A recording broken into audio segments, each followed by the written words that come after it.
this point, but I consider it so wonderfully auspicious that your arrival and the opening of this installation coincide with each other, and we're all just so incredibly thrilled to have you in your leadership for this new chapter of the Cantor's life. I'll start just by saying that Ruth Asawa has already taught me so much about life, but this installation has taught me quite a bit about her life, and it's been such an honor to work with the family on this project, to understand her practice in this new and deeply intimate and meaningful way.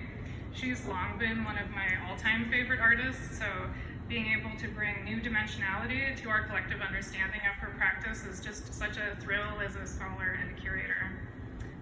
Like Veronica said, basically everybody who works at our small and mighty museum helped make this installation and acquisition happen. I just want to call out one key collaborator here, and that's Brooks Manbeck, who is our exhibitions designer and preparator. And he literally makes my dreams come true. And so if you think the installation looks beautiful, that is in large part because Brooks and I worked very closely on that collective vision. I'll keep this short and sweet and just say that, we acquired these masks during the pandemic in 2020, the summer of 2020, which was an obviously challenging time for all of us for so many reasons. And we were isolated from each other and from seeing other people. And I think that this is probably the first time that we've had a gathering of this size since 2019. So this is, a real thrill for the Cantor in that regard as well.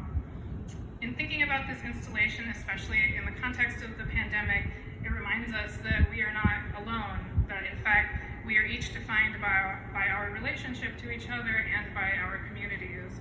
And I hope that this installation helps others understand what an impact Asawa had on various communities, as well as what an impact those communities had on her and her practice.